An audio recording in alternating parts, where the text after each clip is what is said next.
જય મુરલીધર. આજે આપણે પાઠ 13 ઉત્પાદન ઉદ્યોગો એના વિશે માહિતી મેળવીશું.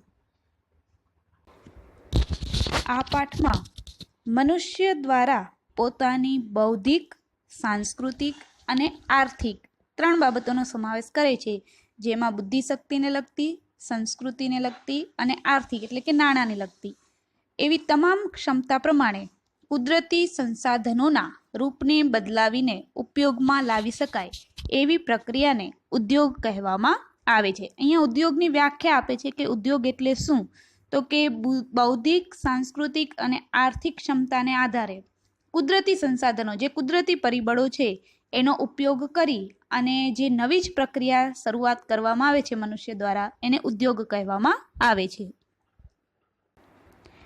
જેના થકી ભારતમાં ઉદ્યોગોની પરંપરા એ મુખ્યત્વે સિંધુ ખીણની જે સંસ્કૃતિ હતી એ સભ્યતાથી જ ચાલી આવે છે.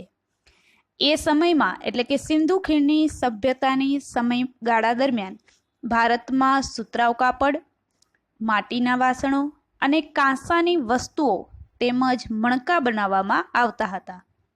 18મી સદી સુધી ભારત વહાણો બનાવવાના ઉદ્યોગોમાં પણ આગળ હતો, એટલે કે મોટા પાયે ઉત્પાદન સૌથી વધારે ભારતમાં થતું હતું.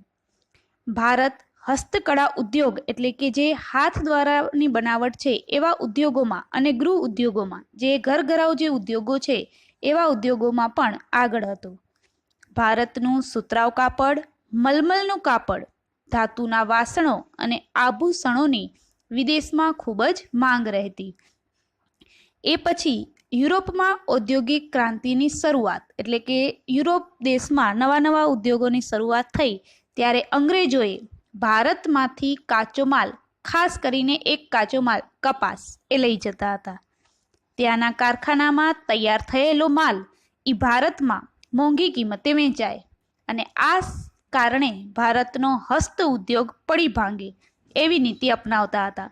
એટલે કે આપણા દેશમાંથી અન્ય દેશોમાં અથવા તો વિદેશોમાં કાચો માલ લઈ જતા અને ત્યાંથી જે તૈયાર થયેલો માલ આવતો, એટલે કે એ માલની કિંમત વધારે રાખતા અને એ વધારે કિંમતનો માલ ભારતમાં વહેંચતા, જેના કારણે ભારતના કાપડ ઉદ્યોગોને મોટું નુકસાન થયું તથા ભારતના જે કલાકારો છે અથવા તો કારીગરો છે એ બેકાર બન્યા. આ મુખ્ય વાત થઈ ઔદ્યોગિક ક્રાંતિની શરૂઆત પછી ભારતનો ઉદ્યોગ પડી ભાંગ્યો એના વિશે. હવે આપણે જોઈએ ઉદ્યોગોનું મહત્વ. આજના યુગમાં રાષ્ટ્રોનું અસ્તિત્વ એ ઉદ્યોગોના વિકાસ ઉપર આધારિત છે. કોઈ પણ રાષ્ટ્રનો વિકાસ થાય તો એની પાછળ એક પરિબળ જવાબદાર છે, એ ઉદ્યોગો છે. આર્થિક વિકાસ એટલે કે દેશનો વિકાસ એ ઔદ્યોગિક વિકાસ વિના અસંભવ છે. એટલે કે ઉદ્યોગોના વિકાસ દરમિયાન આર્થિક વિકાસ શક્ય બનતો નથી. જે દેશો ઔદ્યોગિક દ્રષ્ટિએ જેટલા વધારે વિકાસ પામ્યા છે તેની અર્થવ્યવસ્થા એટલી જ મજબૂત બને છે. હવે આ બધી જ બાબતો છે એ ઉદ્યોગોને લગતી બાબતો છે, જેના કારણે આર્થિક વિકાસ થાય છે. USA, રશિયા, જાપાન અને દક્ષિણ કોરિયા આ એવા દેશો છે કે જ્યાં પોતાની ઔદ્યોગિક વિકાસના પાયા ઉપર જ એ સમૃદ્ધ બન્યા અને વિકસિત રાષ્ટ્રો બન્યા. મુખ્યત્વે 3 વિભાગમાં રાષ્ટ્રોને વહેંચવામાં આવ્યા છે. એક વિકસિત રાષ્ટ્રો છે, બીજા વિકાસશીલ અને ત્રીજા અલ્પ વિકસિત. જેનો વિકાસ થઈ ગયો છે એ વિકસિત છે, જેનો વિકાસ ચાલુ છે એ વિકાસશીલ છે અને જેનો વિકાસ થયો જ નથી એ અલ્પ વિકસિત છે. જે દેશોમાં ઉદ્યોગોનો વિકાસ થયો નથી અથવા તો ઓછો થયો છે તે કુદરતી સંસાધનોનો ઉપયોગ ઉદ્યોગોના કાચા માલ તરીકે કરી શકતા નથી. તે લોકોએ કુદરતી સંસાધનોને ઓછા મૂલ્યે વેચી અને કાચા માલમાંથી બનેલી વસ્તુઓની ઊંચી કિંમત ચૂકવી અને વિદેશીઓ પાસેથી ખરીદવી પડે છે. જે અલ્પ વિકસિત દેશો છે કે જેનો વિકાસ થયો જ નથી, એ લોકો એવા દેશોએ જે પોતાનો કાચો માલ છે એ ઓછી કિંમતે વિદેશમાં વેચવામાં આવે છે અને ત્યાંથી તૈયાર થયેલો માલ એના માટે એને વધારે કિંમત ચૂકવવી પડે છે. ભારતમાં સમગ્ર રાષ્ટ્રીય ઉત્પાદનમાં ઉત્પાદન ઉદ્યોગોનો 29% ફાળો રહેલો છે. બ્રિટિશ શાસનની નીતિએ ભારતના ઔદ્યોગિક ઢાંચાને એટલે કે એના માળખાને પૂરેપૂરો તોડી નાખ્યો. પરાધીનતા એટલે કે બીજા ઉપર આધાર રાખવો એ સમયગાળા દરમિયાન ભારતમાં આધુનિક પદ્ધતિએ ઉદ્યોગોની સ્થાપના ખાસ પ્રકારે થઈ શકી ન હતી. 1853માં સૌ પ્રથમ ચારકોલ આધારિત લોહ ગાળણ ઔદ્યોગિક એકમ સ્થાપવામાં આવ્યું, પણ એ નિષ્ફળ રહ્યું.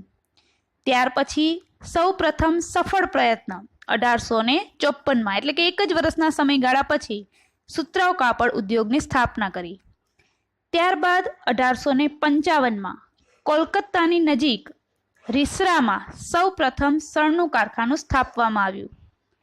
ત્યાર પછી 1874માં કુલટીમાં કાચું લોખંડ એટલે કે લોહ અયસ્ક માત્ર કાચા લોખંડને બનાવવાનું કારખાનું સ્થાપવામાં આવ્યું.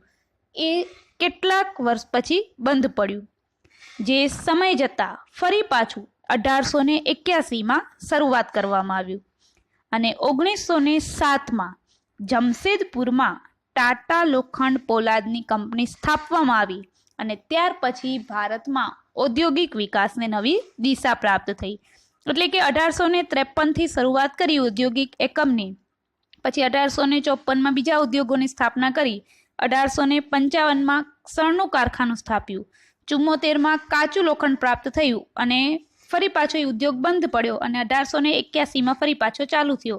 અને છેલ્લે જમશેદપુરમાં ટાટા લોખંડ પોલાદની કંપનીની સ્થાપના 1907માં કરવામાં આવી. આ વાત થઈ ઉદ્યોગોના મહત્વની.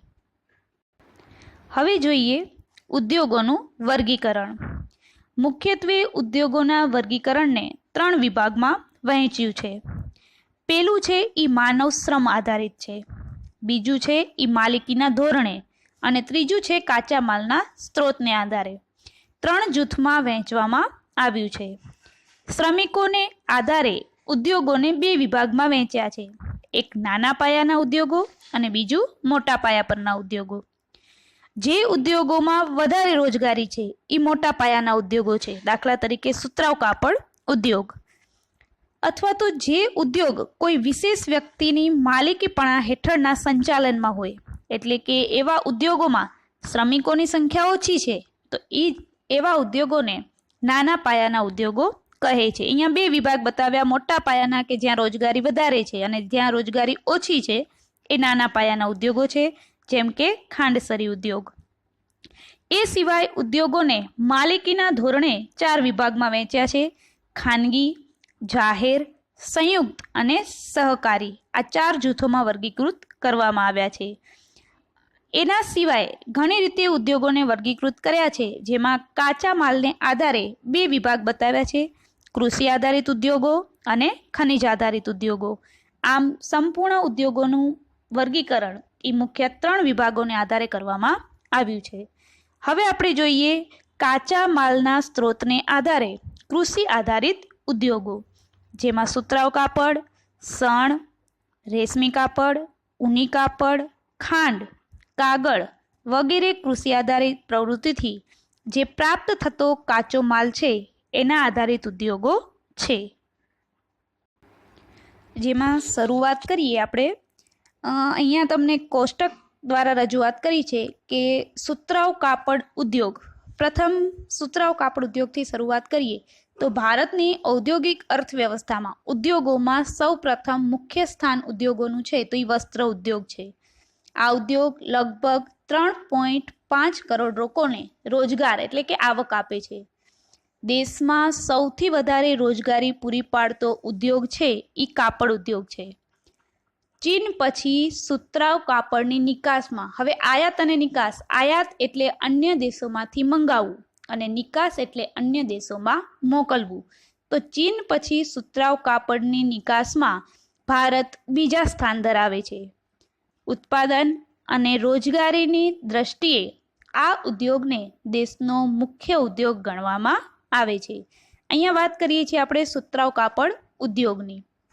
મુંબઈમાં સૌપ્રથમ સુતરાઉ કાપડના મિલની સ્થાપના થઈ. ત્યાર પછી ગુજરાતમાં અમદાવાદ ખાતે શાહપુર મિલ તથા કેલિકો મિલની પણ સ્થાપના કરવામાં આવી. સુતરાઉ કાપડની મિલો એ શરૂઆતના વર્ષોમાં મુંબઈ અને અમદાવાદ ખાતે સ્થપાઈ. સસ્તા કાપડ અને કપાસ માટે શ્રમિકોની ઉપલબ્ધિ, વધારે શ્રમિકો જોઈએ, પરિવહનની સુવિધા, એક જગ્યાએથી બીજી જગ્યાએ જવા માટે વાહનની સુવિધા, નિકાસ માટેના બંદરો અને બજાર ક્ષેત્રની અનુકૂળતાને કારણે આ જગ્યાએ એટલે કે ગુજરાતમાં સુતરાઉ કાપડની મિલો એ સ્થાપવામાં આવી છે. આજે સુતરાઉ કાપડની મિલો દેશના લગભગ 100 જેટલા નગરોમાં આવેલી છે. વર્તમાન સમયમાં એટલે કે હાલના સમયમાં મુંબઈ, અમદાવાદ, ભીવડી, સોલાપુર, કોલ્હાપુર, નાગપુર, ઇન્દોર અને ઉજ્જૈન આ એવી જગ્યાઓ છે કે જ્યાં સુતરાઉ કાપડ ઉદ્યોગોના મુખ્ય અને પરંપરાગત પહેલેથી ચાલતા આવતા કેન્દ્રો છે. મહારાષ્ટ્રના મુંબઈમાં સૌથી વધારે સુતરાઉ કાપડની મિલો રહેલી છે, જેથી સુતરાઉ કાપડનું વિશ્વ મહાનગર એ કહેવામાં આવે છે મુંબઈને. આ ઉપરાંત પુણે, કોલ્હાપુર, ઔરંગાબાદ, જલગાંવ એવા શહેરો છે કે જ્યાં આ સુતરાઉ કાપડ ઉદ્યોગો સ્થાપવામાં આવ્યા છે. ગુજરાતમાં અમદાવાદને પૂર્વનું માન્ચેસ્ટર અથવા તો ડેનિમ સિટી ઓફ ઇન્ડિયા આ બે નામ આપવામાં આવે છે. પૂર્વનું માન્ચેસ્ટર અને ડેનિમ સિટી ઓફ ઇન્ડિયા પણ કહેવામાં આવે છે. આ સિવાય વડોદરા, કલોલ, ભરૂચ, સુરત, પોરબંદર, ભાવનગર અને રાજકોટ વગેરે શહેરોનો પણ સમાવેશ કરવામાં આવે છે. તમિલનાડુમાં કોયમ્બતુર એ મુખ્ય કેન્દ્ર છે. એ સિવાય ચેન્નઈ અને મદુરાઈમાં પણ સુતરાઉ કાપડના કેન્દ્રોનો સમાવેશ થાય છે. ઉત્તર પ્રદેશમાં કાનપુર, ઇટાવા, આગ્રા અને લખનૌ, મધ્યપ્રદેશમાં ઇન્દોર, ગ્વાલિયર, ઉજ્જૈન અને દેવાસ મુખ્ય કેન્દ્રો છે. પશ્ચિમ બાજુ જઈએ તો કોલકાતા, હાવડા અને મુર્શિદાબાદ આ પ્રમુખ કેન્દ્રો છે. ત્યાર પછી ઉત્તર ભારતમાં જોઈએ તો રાજસ્થાન, પંજાબ, હરિયાણા ત્યાં પણ સુતરાઉ કાપડનો ઉદ્યોગ વધારે વિકસ્યો છે. આ ઉદ્યોગોના વિકેન્દ્રીકરણમાં નોંધપાત્ર યોગદાન કરનારા પરિબળો જેમાં મુખ્યત્વે બજાર ક્ષેત્ર જ્યાં વસ્તુની ખરીદી અને વેચાણ શક્ય બને છે, પરિવહન, બેંક અને વિદ્યુતની સુવિધાઓ રહેલી છે. આજે કાપડ ઉદ્યોગ એ ઉત્તમ પ્રકારના કપાસની અછત, જૂના યંત્રોનો પરંપરાગત વપરાશ, અનિયમિત વિદ્યુત પુરવઠો અને કૃત્રિમ રેસાના કાપડની સ્પર્ધા તેમજ વૈશ્વિક બજારમાં જ્યાં બધા જ દેશો સાથે મળી અને તીવ્ર સ્પર્ધાની સમસ્યાઓનો સામનો કરી રહ્યા છે. Bharat, Russia, United Kingdom, UK, USA, Sudan, Nepal, Australia, France અને દક્ષિણ આફ્રિકા આ બધા જ દેશોમાં સુતરાઉ કાપડની નિકાસ કરે છે. આપણે કૃષિ આધારિત પ્રથમ ઉદ્યોગ સુતરાઉ કાપડ ઉદ્યોગ વિશે વાત કરી. હવે જોઈએ શણનું કાપડ ઉદ્યોગ. શણ એ બીજા ક્રમે આવતો ભારતનો મુખ્ય ઉદ્યોગ છે. શણ અને શણમાંથી બનેલી ચીજવસ્તુઓના ઉત્પાદનમાં ભારતનું સ્થાન પ્રથમ છે, પરંતુ શણની નિકાસમાં બાંગ્લાદેશ પછી વિશ્વમાં બીજો ક્રમ ભારતનો છે, એટલે કે પ્રથમ દેશ બાંગ્લાદેશ છે. દેશના શણના કુલ ઉત્પાદનમાં બંગાળ લગભગ 80%, આંધ્રપ્રદેશ 10% અને બાકી રહેલું બિહાર, ઉત્તર પ્રદેશ, મધ્યપ્રદેશ, ઓરિસ્સા અને અસમ તેમજ ત્રિપુરામાં શણનું ઉત્પાદન થાય છે. શણને સંશોધિત કરવા માટે પુષ્કળ પાણીની જરૂર પડે છે, એટલે કે શણના ઉત્પાદનમાં પાણીની જરૂરિયાત વધારે રહે છે. એટલે કે નદી કિનારાના વિસ્તારોમાં અથવા તો જ્યાં પાણી વધારે છે એવા વિસ્તારોમાં શણનું ઉત્પાદન કરી શકાય છે. મોટા ભાગની મિલો હુગલી નદીને કિનારે આવેલી છે, એટલે કે પશ્ચિમ બંગાળમાં સૌથી વધારે શણનું ઉત્પાદન થાય છે. સસ્તો માનવ શ્રમ, બેંક અને વીમાની સુવિધા તેમજ નિકાસ માટે બંદરોની સગવડને કારણે પશ્ચિમ બંગાળમાં શણ ઉદ્યોગ કેન્દ્રિત થયો છે. આજે વિવિધ ચીજવસ્તુઓની પેકિંગમાં અન્ય વિકલ્પોને કારણે શણની માંગમાં ઘટાડો થયો છે. વધારે ઉત્પાદન ખર્ચ તથા આંતરરાષ્ટ્રીય બજારમાં શણની ઘટતી જતી માંગ જેવી સમસ્યાઓનો સામનો શણ ઉદ્યોગ કરી રહ્યો છે. આપણે વાત કરી રહ્યા છીએ શણ કાપડનો ઉદ્યોગ. ત્યાર પછી જોઈએ રેશમી કાપડ. ભારતમાં રેશમી કાપડના ઉત્પાદનની પરંપરા રહી છે. ચીન પછી રેશમ ઉત્પાદન કરતો બીજા ક્રમનો ધરાવતો દેશ એટલે કે ભારત. ચીન પછી બીજાના ક્રમે આવે છે. ભારતમાં 4 પ્રકારના રેશમનું ઉત્પાદન થાય છે. જે 4 પ્રકારના નામ છે સેતુર, ઈરી, ટસર અને મૂંગા. આ ખાસ ધ્યાનમાં રાખશું કે ભારતમાં 4 પ્રકારના રેશમનું ઉત્પાદન થાય છે. હાલના સમયમાં ભારતમાં 300 જેટલી રેશમી કાપડ વણવાની મિલો આવેલી છે. મુખ્યત્વે કર્ણાટક, મધ્યપ્રદેશ, પશ્ચિમ બંગાળ, તમિલનાડુ, પંજાબ અને જમ્મુ કાશ્મીર જે કાચું રેશમ તૈયાર કરનારા મુખ્ય રાજ્યો છે. રેશમી વસ્તુની નિકાસ મુખ્યત્વે કયા કયા દેશોમાં? તો યુરોપ, આફ્રિકા અને મધ્ય પૂર્વના દેશોમાં મોટા ભાગે થાય છે. એટલે કે આપણા દેશમાંથી એ દેશોમાં નિકાસ કરવામાં આવે છે. આ સિવાય Germany, Singapore, USA, Kuwait, Malaysia અને રશિયા આ દેશોમાં પણ ભારત નિકાસ કરે છે. આંતરરાષ્ટ્રીય બજારમાં ભારતીય રેશમે ચીનની તીવ્ર સ્પર્ધાનો અનુભવ કરવો પડે છે, કારણ કે સૌથી વધારે ઉત્પાદન ચીનમાં થાય છે. આપણે વાત કરીએ રેશમી કાપડ ઉદ્યોગ. હવે આપણે જોઈએ ઊની કાપડ એટલે કે ગરમ કાપડ. ભારતમાં કુટીર ઉદ્યોગ એટલે કે નાના પાયાના ઉદ્યોગ રૂપે ઊની કાપડનો ઇતિહાસ ઘણો જૂનો છે. સૌથી વધારે ઊની મિલો એટલે કે ઊનના કાપડની મિલો પંજાબમાં છે અને ત્યાર પછી બીજા ક્રમે મહારાષ્ટ્રમાં છે. ઉત્તર પ્રદેશમાં પણ ઊનની મિલો આવેલી છે. એ સાથે સાથે ગુજરાતમાં પણ અમદાવાદ અને જામનગરમાં ઊનની વસ્ત્રોના કેન્દ્રો છે. પંજાબમાં મુખ્ય કેન્દ્રો ધારીવાલ, લુધિયાણા અને અમૃતસરમાં છે.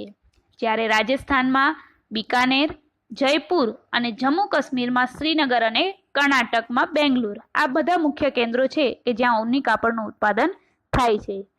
ઊનમાંથી બનેલા ગાલીચાનું નિર્માણ પણ ભારતમાં થાય છે અને આ કાપડની નિકાસ મુખ્યત્વે અમેરિકા, કેનેડા, જર્મની, ફ્રાન્સ અને રશિયા જેવા દેશોમાં કરવામાં આવે છે. આપણે વાત કરી ઊની કાપડ. આપેલ નકશામાં આપણે 3 પ્રકારના કાપડ ઉદ્યોગો જેમાં સુતરાઉ કાપડ, ઊની કાપડ અને રેશમી કાપડના ઉદ્યોગો કઈ કઈ જગ્યાએ ભારતમાં આવેલા છે એ જોઈ શકીએ છીએ. સૌથી વધારે ઉત્તર પ્રદેશ, ત્યાર પછી જમ્મુ કાશ્મીરમાં ઊની કાપડ, મહારાષ્ટ્રમાં સુતરાઉ કાપડ અને રેશમી કાપડનો ઉદ્યોગ મોટા પાયે જોવા મળે છે, જે આપણે આ નકશામાં જોઈ શકીએ છીએ. હવે આપણે જોઈએ કૃત્રિમ કાપડ. જે માનવ નિર્મિત રેસામાંથી બનેલું કાપડ મજબૂત, ટકાઉ તથા કરચલી ન પડવાને કારણે આ ઉદ્યોગે પણ સારો એવો વિકાસ કર્યો છે. કપાસના રેસા સાથે કૃત્રિમ રેસાઓ મેળવી અને જે કાપડ તૈયાર કરવામાં આવે છે એ મિશ્ર કાપડ બને છે, જે મુખ્યત્વે કેરળ, મહારાષ્ટ્ર, ગુજરાત, ઉત્તર પ્રદેશ, પશ્ચિમ બંગાળ, તમિલનાડુ વગેરે ઉદ્યોગોના મુખ્ય ઉત્પાદક રાજ્યો છે. સુરત, વડોદરા, કાનપુર, મુંબઈ, અમદાવાદ, કોલકાતા, ચેન્નઈ અને મોદીનગર પણ કૃત્રિમ કાપડના ઉદ્યોગ માટેના મુખ્ય કેન્દ્રો ગણાય છે. ત્યાર પછી જોઈએ ખાંડ ઉદ્યોગ. આ બધા એવા ઉદ્યોગો છે કે જે કૃષિ આધારિત છે, જેમાંથી કાચો માલ કૃષિ ઉપર રહેલો છે. ખાંડ ઉદ્યોગ શેરડીના રેસામાંથી ગોળ બનાવવાનો ઉદ્યોગ ભારતમાં ઘણો પ્રાચીન છે. ખેતી પર આધારિત આ ઉદ્યોગમાં કાપડ પછી બીજું સ્થાન ભારતનું છે. શેરડીમાં રહેલી પાણીની માત્રા ઓછી ન થઈ જાય તે માટે શેરડી કાપ્યા પછી તરત જ એટલે કે 24 કલાકમાં એનું પિલાણ થવું, એનો રસ નીકળવો જરૂરી છે. નહીં તો તેમાંથી ધીમે ધીમે ખાંડનું પ્રમાણ ઘટી જાય છે. તેથી ખાંડ અને ખાંડસરી આ બંને વસ્તુ અલગ છે, જેના કારખાના તેના ઉત્પાદન ક્ષેત્રોની નજીકના સ્થળોએ સ્થાપવામાં આવે છે. એટલે કે કાપ્યા પછી તરત જ કારખાનામાં લઈ જવાય તેવું યોજના કરવામાં આવે છે. મહારાષ્ટ્ર, ઉત્તર પ્રદેશ, તમિલનાડુ, કર્ણાટક, આંધ્રપ્રદેશ અને ગુજરાત વગેરે રાજ્યોમાં ખાંડના કારખાનાઓ આવેલા છે. જ્યારે ગુજરાતમાં બારડોલી, ગણદેવી, સુરત, નવસારી, ઓલપાડ, વ્યારા, ભરૂચ, કોડીનાર અને તલાલા ગીરમાં ખાંડ ઉદ્યોગ સ્થાપવામાં આવ્યો છે. આપણે વાત કરીએ ખાંડ ઉદ્યોગની. ત્યાર પછી જોઈએ કાગળ ઉદ્યોગ, જે કૃષિ આધારિત છે. એમાં પોચું લાકડું, વાંસ, ઘાસ, શેરડીના કૂચા વગેરેમાંથી કાગળ બનાવવામાં આવે છે. આંધ્રપ્રદેશ, મહારાષ્ટ્ર, પશ્ચિમ બંગાળ, ઓડિશા, કર્ણાટક, ગુજરાત, મધ્યપ્રદેશ, છત્તીસગઢ, તમિલનાડુ, હરિયાણા વગેરે રાજ્યોમાં તેનું ઉત્પાદન થાય છે. એ સિવાય ગુજરાતમાં અમદાવાદ, રાજકોટ, સુરત, વાપી, વલસાડ અને વડોદરામાં પણ કાગળ ઉદ્યોગનો વિકાસ થયો છે.